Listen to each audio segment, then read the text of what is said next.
Bonjour à tous. Savez-vous comment on prononçait le chiffre 3 au XVIe siècle? Eh bien, on ne disait pas 3 comme aujourd'hui, on disait troué, à peu près. Troué, sans doute, avec un R roulé. Autre exemple, savez-vous jusqu'au XVIe siècle, à peu près, même un peu plus tard, il y a eu un débat terrible pour savoir comment prononcer les mots avec un O qui venait de l'italien. Est-ce qu'il fallait dire doleur ou douleur? Est-ce qu'il fallait dire dommage ou dommage, etc. Ça s'appelle la querelle des ouïstes et des non-ouïstes. Je trouve ça assez formidable. Continuons un peu plus tard, au XVIIe, au XVIIIe siècle, il y a une nouvelle classe sociale qui monte en puissance, c'est la bourgeoisie. Et cela ne plaît pas beaucoup à la noblesse. Eh bien, ce conflit entre la noblesse d'un côté et la bourgeoisie de l'autre va se traduire aussi dans la prononciation. Par exemple, la bourgeoisie avait tendance à dire cette année-ci, cet homme-ci. Eh bien, en réaction, la noblesse va dire cet homme ici, cette année ici, en insistant bien sur le i pour se démarquer, vous voyez, de cette classe qui montait en puissance.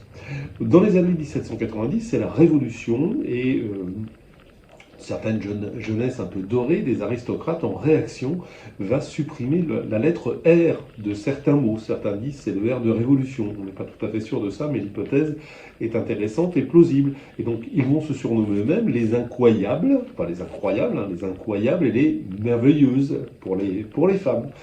Plus près de nous, là encore, dans le milieu plutôt aristo, disons, de la haute bourgeoisie, on ne passait pas à table, mais on passait à table, hein, un peu à la Valérie Le Mercier, tandis que dans les milieux populaires parisiens, on n'allait pas à la gare Montparnasse, mais à la gare Montparnasse. Voilà, des choses comme ça.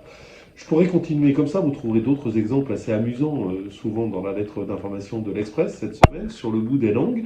Mais quelle est la conclusion? Bien, elle est simple, c'est qu'en matière de prononciation, il n'y a pas une bonne prononciation et des mauvaises prononciations, il y a des bonnes prononciations qui varient selon les époques, selon les milieux sociaux, et tout ça, évidemment, est affaire de convention et d'arbitraire.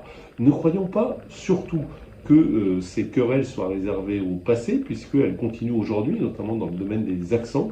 C'est ce que l'on appelle, vous savez, la glottophobie. Je vous cite un seul exemple. Il y a de cela quelques années, un responsable de la rédaction de France Télévisions, quelqu'un qui avait un poste très important, s'était justifié ainsi dans une émission de radio sur le fait qu'il refuserait d'embaucher un journaliste avec un accent de Perpignan très marqué. Et voilà comment il se justifiait, et je ne change rien à sa prononciation, je vous le garantis. Eh ben non, je ne vais pas le prendre parce qu'on ne comprend pas ce qu'il raconte. Je ne vais pas le prendre, pas je ne vais pas le prendre, on ne comprend pas ce qu'il raconte, et non, on ne comprend pas ce qu'il raconte. Donc vous voyez, les intonations supposées fautives d'un Perpignanais, pas question.